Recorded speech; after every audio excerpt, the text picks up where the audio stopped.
Catherine Pierce hadn't seen anything like it in her 15 years of flying.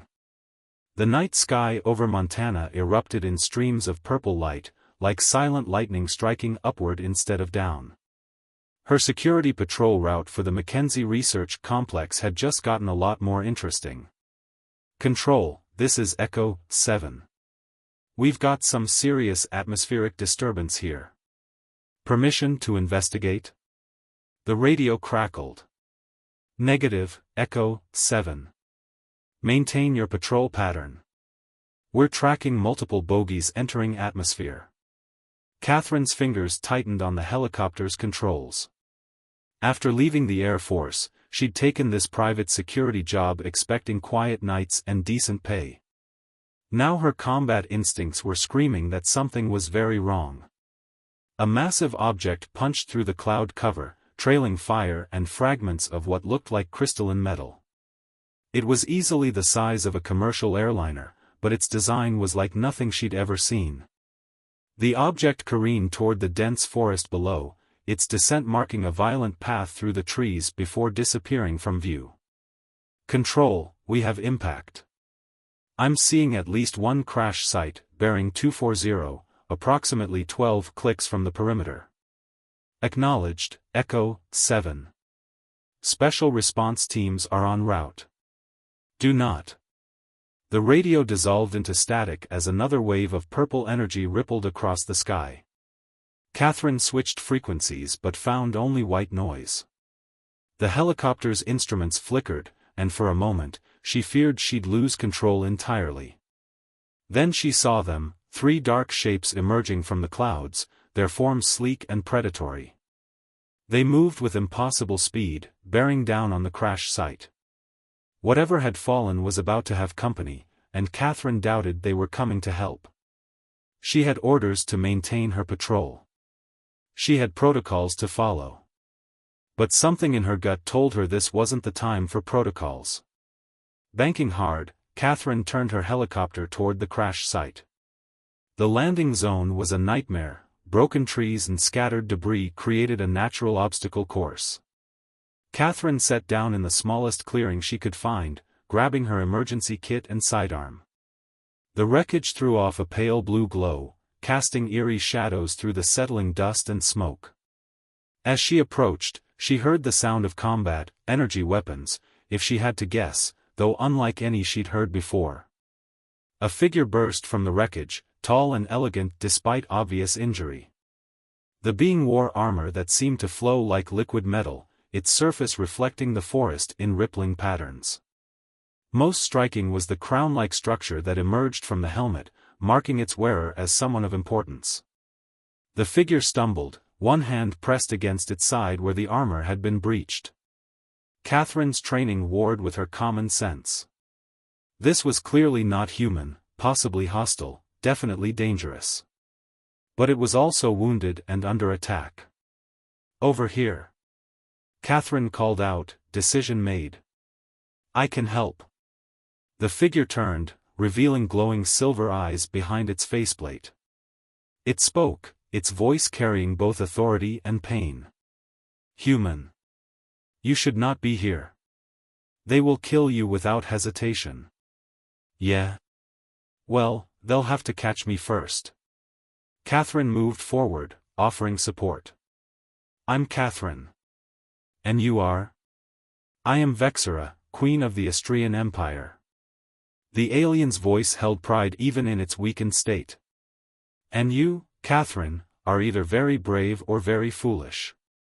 Probably both, Catherine admitted, helping Vexera toward the helicopter. Let's get you out of here before. Three black shapes descended from above, their forms somewhere between machine and insect. They moved with deadly precision, weapons charging with sickly green energy. Nexus hunters, Vexera hissed. They will not stop until I am dead. Catherine drew her sidearm, knowing it would probably be useless against such advanced technology. Then I guess we'll have to disappoint them.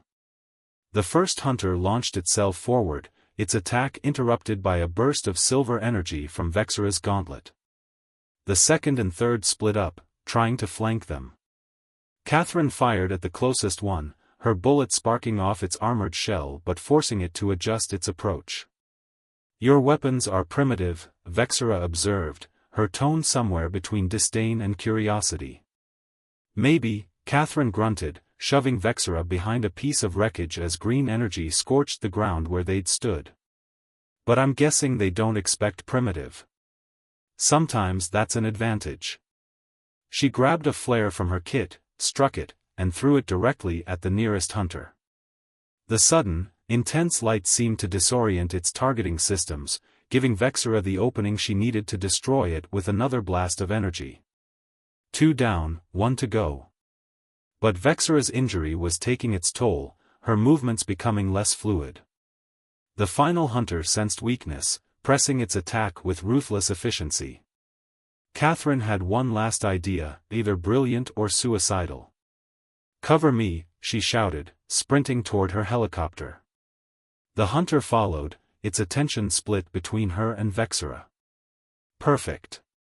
Reaching the cockpit, Catherine grabbed the emergency toolkit and extracted the magnesium flare gun. The hunter landed just meters away, its weapon powering up for a killing shot. She fired the flare directly into its sensor array. The magnesium charge ignited against its armor, burning hot enough to melt through its outer shell. The hunter's systems went haywire, its movements becoming erratic before Vexera's final shot turned it into smoking debris. Silence fell over the forest, broken only by their heavy breathing and the distant sound of approaching vehicles. "Those are probably my people," Catherine said, moving back to support Vexera. "We need to go. Unless you want to explain to Earth's governments why you're here." Vexera's silver eyes studied Catherine for a long moment. "Why help me?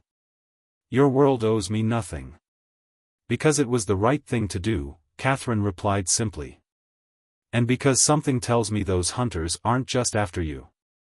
Earth's in danger, isn't it?" "Yes," Vexera admitted. "The Nexus destroys everything it touches. Your world will be no different unless we work together." Catherine helped Vexera into the helicopter, noting how the alien queen had to duck her head to fit. "Perhaps," Vexera said, her tone guarded but holding a note of possibility. "Though I must warn you, human. I am not accustomed to following others' lead." Catherine smiled as she started the engine. "Good thing I'm not asking you to follow.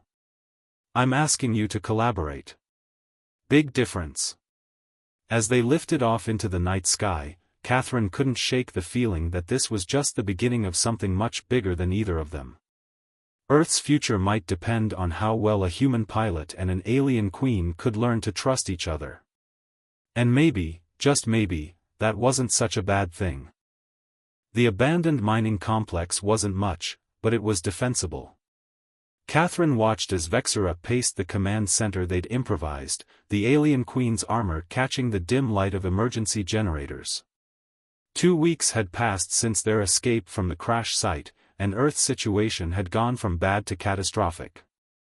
"Your world's military response is inadequate," Vexera stated, her silver eyes fixed on the tactical displays Catherine had cobbled together. "The Nexus fleet will break through orbital defenses within days." "You mean the orbital defenses they didn't know they needed until 2 weeks ago?" Catherine challenged, running diagnostics on the communication equipment. "Earth's never faced anything like this. We're adapting as fast as we can." "Not fast enough." Vexera's fingers traced the projected flight paths of Nexus ships. "My empire spent generations preparing for their assault. Even we." She stopped, the admission of failure seemingly caught in her throat. Catherine softened her tone. "Even you couldn't stop them alone. That's why we need to work together." Their conversation was interrupted by the arrival of Lieutenant Reed, one of the few military officers who'd believed Catherine's warning about the invasion. "Ma'am, we've got movement. 3 convoys heading this way, mostly civilians. Military escorts are requesting sanctuary." "How many?" Catherine asked, already calculating supplies and space. About 200 people total. Some of them are scientists from the Mackenzie complex. Catherine noticed Vexera's posture stiffen. The Queen had made her opinions about housing refugees very clear: resources were better spent on warriors than civilians. But this was still Earth, and they did things differently here. "Let them in," Catherine ordered. "We'll make it work." "This is unwise," Vexera said once Reed had left. "Every mouth to feed weakens our position. Every non-combatant increases our vulnerability. These people have skills we need. Scientists, engineers, doctors, and yes, civilians who remind us what we're fighting for." Catherine met Vexera's gaze. "Besides, some of those civilians might surprise you. Humans can be pretty resourceful when we need to be." As if to prove her point, alarms blared throughout the complex. Reed's voice crackled over the comm system. "Multiple contacts. Nexus ground forces approaching from the north." Catherine was already moving. "How did they find us?" "They didn't," Vexera replied, her armor humming to life. "They're hunting the convoys. We are collateral." They reached the northern defense point just as the first Nexus units emerged from the tree line. Unlike the hunters from the crash site, these were clearly meant for wholesale slaughter, massive, quadrupedal machines bristling with weapons. "Our ammunition won't do much against those," Reed reported, his face grim. "Then it's fortunate you're not fighting alone." Vexera raised her hands, energy crackling between them. "Catherine, your people's weapons may be primitive, but their timing can be useful. Coordinate your fire with my attacks. Target their joints when their shields flicker." Catherine smiled despite the situation. Coming from Vexera, that was practically a love letter to human military prowess. The battle that followed was chaos incarnate. Vexera's energy attacks would momentarily overload the Nexus unit's shields, creating split-second opportunities that human gunners learned to exploit. It wasn't elegant, but it was effective. Then Catherine saw the civilian convoys approaching, driving straight into danger. They don't see the battle, she realized. The Nexus must be jamming their communications. Without hesitation, she sprinted to the nearest vehicle, an old maintenance truck. Vexera's voice carried over the gunfire. "Catherine. What are you doing?" "Something stupid," she called back, jumping into the driver's seat. "Cover me." She drove straight toward the convoys, using the maintenance truck's reinforced frame to smash through the smaller Nexus units in her path. Bullets and energy bolts filled the air around her, but she kept going, finally reaching the lead vehicle and forcing it to stop. The next few minutes were a blur of shouted warnings and coordinated movement as Catherine led the convoys through a gap in the Nexus forces. Vexera's attacks became more focused, more precise, as if the Queen had decided that protecting Catherine's reckless charge was a personal challenge. When it was over, the remaining Nexus units retreated, leaving behind scattered debris and the acrid smell of burnt metal. Catherine found Vexera waiting for her at the complex's entrance. That, the Queen stated, was tactically unsound, unnecessarily dangerous, and completely irresponsible. But it worked. Yes. Vexera's tone held something new, not quite respect, but perhaps understanding. "You risk much for others. We all do what we have to." Catherine watched as the refugees were guided into the complex. "Speaking of which, I have an idea you're probably not going to like." Vexera's eyes narrowed. "Continue." "These people survived because humans and Astrians worked together. Imagine what we could do with more coordination, more trust between our peoples." Catherine took a deep breath. "I think it's time we went public. Really public. Show the world that humanity isn't alone in this fight." "You wish me to reveal myself to your global leadership? To trust humans I do not know?" "I wish you to trust me," Catherine replied. "And to understand that Earth's strength isn't in our technology or our weapons. It's in our ability to unite against a common enemy. Vexera was quiet for a long moment, studying the humans moving through the complex with an unreadable expression. Finally, she spoke. Among my people, there is a saying, pride bows to wisdom, even when wisdom wears a stranger's face. Is that a yes? It is an acknowledgement that perhaps I have more to learn about humans. Vexera's armor shifted, adapting to her more relaxed posture. And that you, Catherine Pierce, are particularly skilled at making impossible ideas seem reasonable. Catherine grinned. I'll take that as a compliment. As they walked back into the complex together, Catherine couldn't help but notice how Vexera matched her pace, no longer staying a step ahead as she usually did. Small progress, perhaps, but progress nonetheless. They would need much more of it in the days to come, as they prepared to reveal their alliance to a world that was about to learn it wasn't alone in the universe.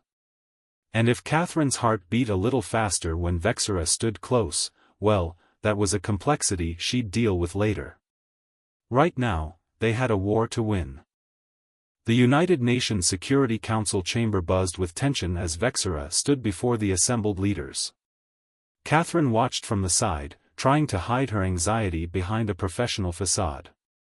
After 3 days of secret negotiations, this was their moment of truth. Your weapons cannot defeat the Nexus, Vexera declared, her voice carrying to every corner of the room. But together, we might stand a chance. She raised her hand, projecting a holographic display of the enemy fleet. They are not invincible. They are not gods. They are simply more advanced, for now. For now. The Russian representative leaned forward. You suggest we can match their technology? No, Catherine stepped forward, earning a subtle nod from Vexera. We suggest we can surprise them. Queen Vexera's people spent generations fighting the Nexus head-on. But humanity, we're good at finding unexpected solutions. The next hour was a blur of questions, debates, and thinly veiled threats. But by the end, they had what they needed, global cooperation and access to Earth's military resources. As they left the UN building, Catherine noticed Vexera's troubled expression. Having second thoughts about trusting humans, she asked. No, Vexera replied, surprising them both. I am concerned that I find it increasingly natural to do so. Before Catherine could respond, her secure communicator buzzed. Lieutenant Reed's voice was urgent. Ma'am, we've decoded more of the Astrian database from the crash. You need to see this. Both of you. Back at their new headquarters, a repurposed military base in Colorado, Reed showed them what his team had discovered. The holographic displays filled with Astrian text and diagrams. The Nexus isn't just conquering worlds, Reed explained. They're harvesting them. Converting all organic matter into energy to power their expansion. That's why they're so aggressive about eliminating resistance. They're not interested in ruling, only consuming. All organic matter? Catherine felt sick. You mean they're not just killing people, they're destroying entire biospheres? Yes. Vexera's voice was heavy with knowledge. My people discovered their true nature too late. We thought we could defeat them through superior military strength alone. We were wrong. Catherine studied the data, her mind racing. Wait. Look at these power readings. Their conversion process, it's not perfect, is it? There's energy loss, waste heat. Approximately 12% inefficiency, Reed confirmed. But what does that matter? They're still overwhelming us. It matters, Catherine said slowly, because inefficiency means vulnerability. Everything has a breaking point. We just need to find theirs. Vexera moved closer, her armor humming softly. What are you thinking, Catherine? Their ships, their weapons, everything runs on this converted energy, right? So what happens if we disrupt the conversion process itself? Catherine's fingers flew over the controls, bringing up atmospheric data. Earth's biosphere is different from Astria's. More diverse, more adaptable. What if we could use that? Understanding dawned in Vexara's silver eyes. A biological catalyst. Something that could interfere with their energy absorption. She placed her hand on Catherine's shoulder, the first time she'd initiated such contact. This could work. The next few weeks were a blur of activity. Scientists from around the world worked alongside surviving Astrian technicians, combining their knowledge in ways neither civilization had imagined. Catherine and Vexara were everywhere, coordinating, planning, pushing everyone to work faster as the Nexus fleet drew closer. They were in the lab late one night, reviewing test results, when Vexara suddenly spoke. My advisors once told me that caring for an individual would make me weak. That a queen must think only of her people's survival. Catherine looked up, surprised by the personal admission. And what do you think? I think, Vexara said carefully, that knowing you has made me stronger, not weaker. You challenge me, Catherine Pierce.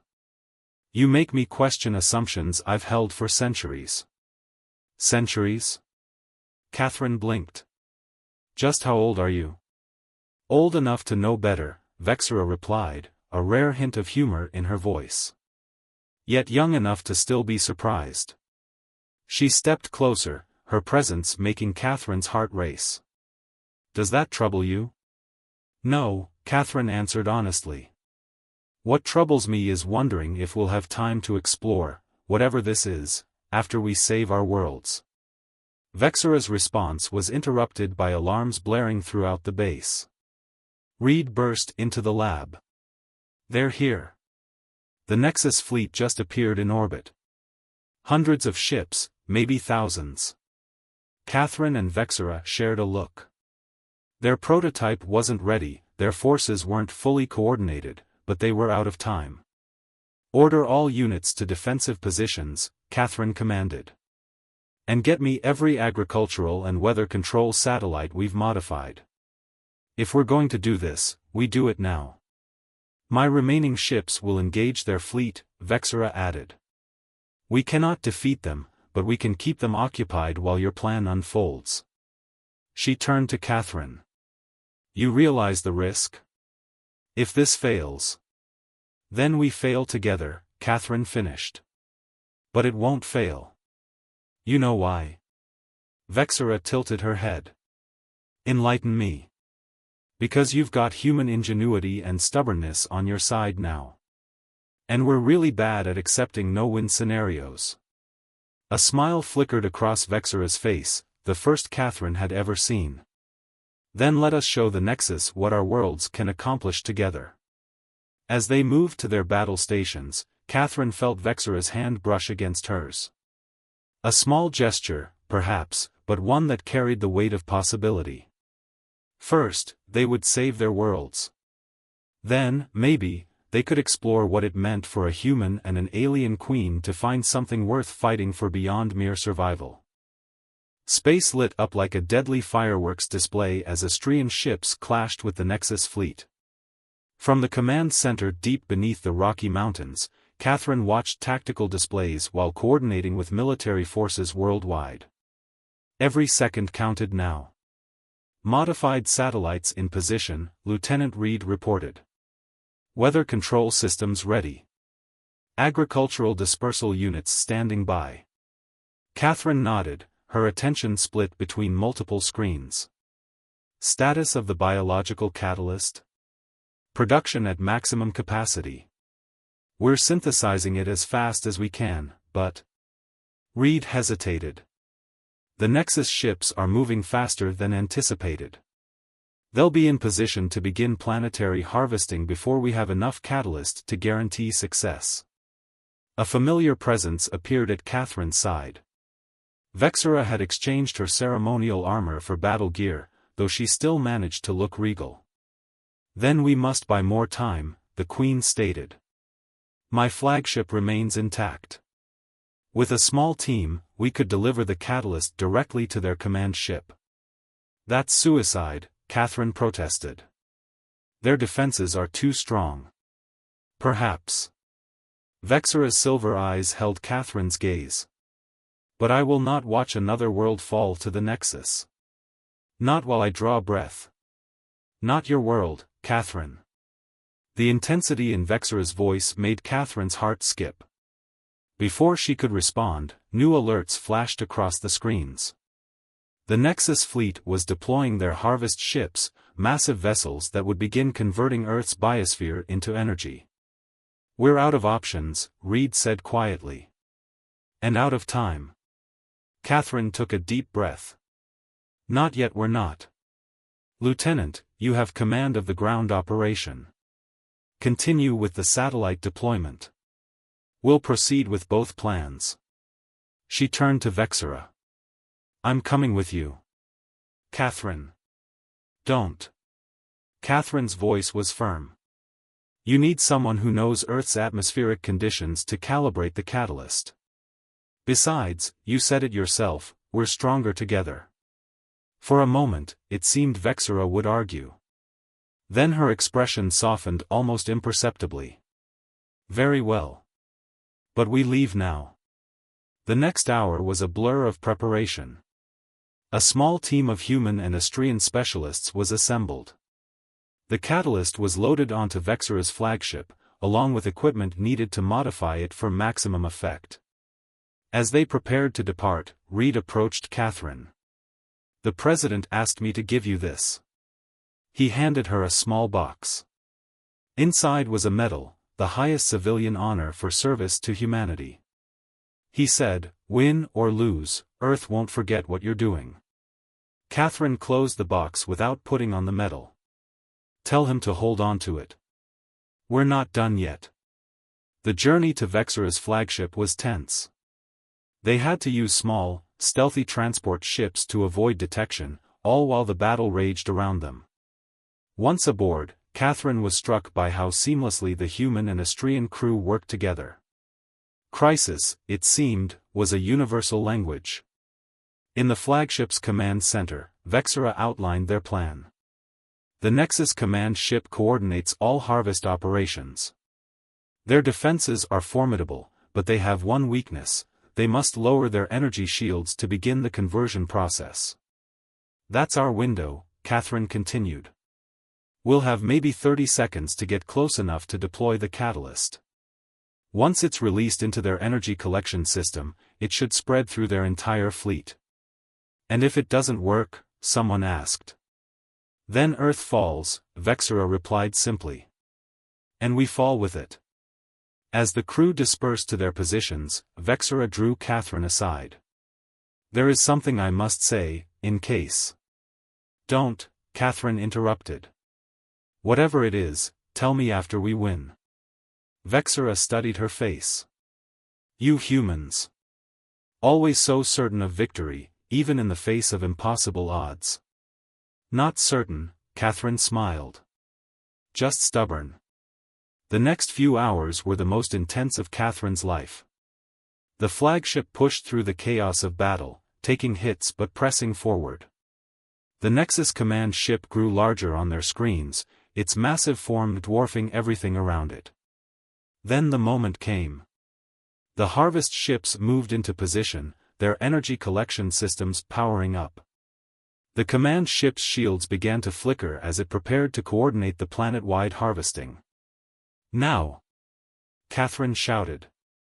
Vexara's flagship surged forward, weapons blazing to clear a path. They were so close Catherine could see individual details on the Nexus ship's hull. Warning alerts screamed through the command center as their own shields began to fail. Catalyst deployment in 10 seconds, an Astrian technician reported. A direct hit rocked the flagship, sending crew members sprawling. Catherine felt Vexara's arm steady her, keeping her on her feet. Their eyes met, and in that moment, everything else seemed to fade away. Catherine, Vexara said softly, if we survive this. When, Catherine corrected her. When we survive this. The Queen's lips curved in a small smile.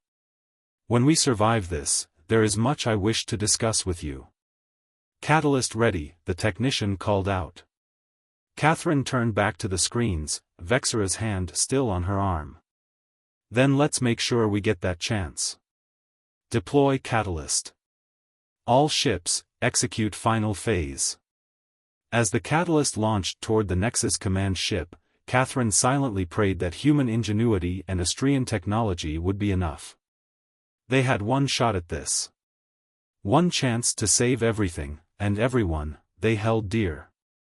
The fate of two worlds hung in the balance, and with it, the promise of something neither Catherine nor Vexera had expected to find in the midst of war, a future worth fighting for. Time seemed to slow as the catalyst missile streaked toward the Nexus command ship. On the flagship's bridge, Catherine held her breath, acutely aware of Vexera's presence beside her. Everything they'd worked for came down to this moment. The missile disappeared into the command ship's energy collection matrix. For a terrifying second, nothing happened. Then the massive vessel's surface began to ripple with unusual patterns of energy. The harvest ships nearby suddenly stopped their approach toward Earth, their systems flickering erratically. "It's working," Catherine whispered. "The catalyst is disrupting their energy conversion process." Vexera leaned forward, her silver eyes intense. "Look. The disruption is spreading through their neural network. Just as we hoped." Throughout the Nexus fleet, ships began to falter. The biological catalyst, designed to interfere with their energy absorption capability, was propagating through their entire system. But victory wouldn't come easily. "The command ship is adapting," an Astrian technician called out. "They're attempting to isolate affected systems." Catherine turned to Vexera. "We need to overload them. Force them to keep drawing power until the catalyst completely disrupts their core systems." "Agreed." Vexera's voice carried across the bridge. "All ships, concentrate fire on their primary energy collectors. Push them to maximum power consumption." The space battle transformed into something unprecedented, Astrian and human ships working in perfect coordination, forcing the Nexus vessels to engage their energy-hungry weapons and shields. Each defensive action by the enemy only spread the catalyst further through their systems. But the Nexus command ship had one final card to play. It began to pulse with an ominous light, its entire structure realigning. "They're attempting an emergency harvest." Vexera's normally controlled voice held an edge of alarm. "They mean to consume all nearby organic matter in one burst, including their own infected ships." "How long do we have?" Catherine demanded. 2 minutes at most. But if they succeed, the energy burst will destroy everything in orbit, and devastate half the planet's surface. Catherine's mind raced. There had to be a solution, something they hadn't tried yet. Then she saw it, a pattern in the energy readings that reminded her of something from the original Astrian data. The catalyst doesn't just disrupt their energy absorption, she realized. It changes the energy signature itself. If we could get enough concentrated organic matter close to their core when they trigger the harvest. Understanding dawned in Vexera's eyes. It would create a feedback loop. The altered energy would cascade through their systems, destroying them from within. She paused. But delivering that much organic material to their core in time. "Your flagship," Catherine said quietly. "It's partly biomechanical, isn't it? And we're already close enough." "No." Vexera's response was immediate, fierce. "I will not lose you." Catherine took the Queen's hand, ignoring the surprised looks from the bridge crew. "You won't. But I need you to trust me one more time." For a moment, Vexera's regal facade cracked, showing the depth of emotion beneath. Then she straightened, every inch a queen. "What do you need?" The next minute was organized chaos. While most of the crew evacuated to secondary ships, Catherine and a small volunteer team reprogrammed the flagship's systems. Vexera worked alongside them, her centuries of knowledge proving invaluable. 30 seconds to emergency harvest, an officer called out. Catherine turned to the Queen. Vexera, you need to go. Now. I will not leave. You have to, Catherine interrupted. Your people need their queen. And I need. She took a deep breath. I need you to live. Please. Vexera stepped forward, closing the distance between them. Without warning, she pulled Catherine into a kiss that felt like starfire. When they parted, her silver eyes were fierce with emotion. Return to me, Catherine Pierce, she commanded. That is a royal order. Catherine smiled. Yes, Your Majesty. The moment Vexera's transport cleared the flagship, Catherine enacted her plan. The ship's biomechanical systems were flooded with the catalyst, turning the entire vessel into one massive delivery system. As the Nexus command ship began its harvest sequence, Catherine piloted the flagship directly toward its core. Impact in 10 seconds. Lieutenant Reed's voice crackled over the comm from a nearby ship. Catherine, you have to eject now. Not yet, she muttered, hands flying over the controls. Not quite yet. The flagship pierced the command ship's outer layers, its systems already beginning to dissolve under the harvest energy. Catherine waited until the last possible moment, making sure they were deep enough to reach the core, then slammed the emergency teleport beacon. The world disappeared in a flash of light and pain. Catherine awoke in a medical bay, the soft hum of advanced technology around her. Before she could focus her eyes, a familiar voice spoke. 3 days, Vexera said, her tone somewhere between relief and irritation. 3 days I have waited for you to wake up, wondering if I should be proud of your bravery or furious at your recklessness. Why not both? Catherine tried to sit up, wincing. Did it work? See for yourself. Vexera helped her to a viewport. Earth hung below them, beautiful and untouched. The Nexus fleet was gone, destroyed in a cascade of their own corrupted energy. Debris was still being cleaned up by joint humanistrian teams. The catalyst worked better than we hoped, Vexera explained. The feedback loop destroyed their entire neural network. Every Nexus ship in this sector has been neutralized. Earth is safe. And... She hesitated. My people have a home again, if your world is willing to share. Catherine turned to her.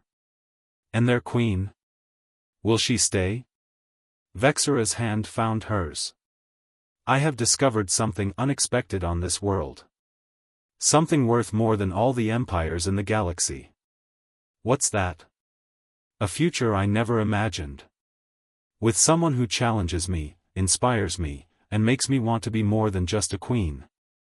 Vexera's other hand gently traced Catherine's cheek. If she'll have me. Catherine smiled, pulling her closer. I think that can be arranged. Though I have to warn you, humans can be pretty high maintenance. So I've noticed, Vexera replied dryly. Fortunately, I am very patient. Most of the time. As they stood together, watching their worlds begin a new chapter, Catherine reflected on how far they'd come. A human and an alien queen, finding love while saving 2 civilizations. It wasn't the future either of them had expected, but maybe those were the best kinds of futures, the ones you had to fight for, the ones that surprised you, the ones that proved that sometimes the greatest victories came not from power or technology, but from the heart's ability to bridge any distance. The war was over. The real adventure was just beginning.